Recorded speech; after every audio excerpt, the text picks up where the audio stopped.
The death toll is climbing. Millions are still without power, some have no water, and it could be days before the situation improves after a rare winter storm slammed Texas.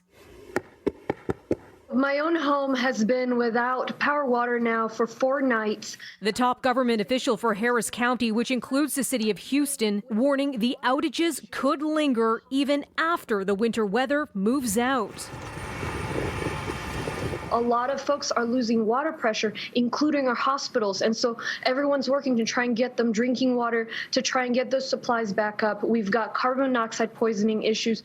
A mattress store opened up its doors to those who need to warm up. Long lines snaking for blocks spotted outside grocery stores. And one Dallas resident who's had power for less than an hour over days, getting creative, putting the contents of their fridge and freezer in the backyard.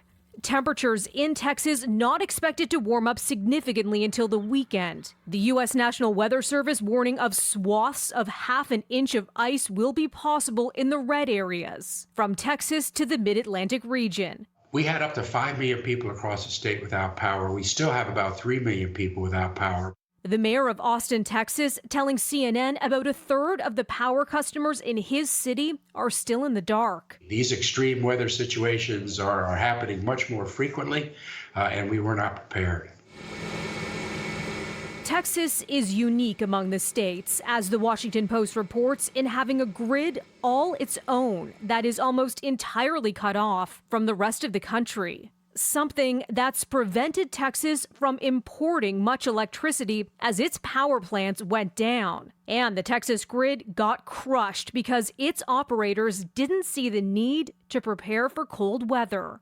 The paper pointing to a financial structure for power generation that offers no incentives to power plant operators to prepare for winter. And while Republicans are blaming frozen wind turbines, wind accounts for just 10% of the power in Texas generated during the winter. And other countries are able to keep their turbines going during the colder months. The weather is affecting sea turtles. Thousands have been rescued. In cold conditions, the turtles are susceptible to something called cold stun. Their body temp can drop so low they can't swim, eat, or even hold their head above water. And when it comes to the pandemic, the rollout of coronavirus vaccines is being affected in parts of the U.S. The weather's having an impact on distribution and deliveries. We're encouraging governors and other partners to do is to extend hours once they're able to reopen. And we want to make sure that as we've lost some time in some states for people to get needles and arms, that our partners do all they can to make up that lost ground. Now, Canada is also affected. Doses of Pfizer's vaccine made in Belgium are delayed by at least a day because their journey here to Canada includes a stop in Kentucky, which was hit by a snowstorm this week. But all the roughly 400,000 shots are expected to arrive in Canada by Friday. Melissa Duggan, City News.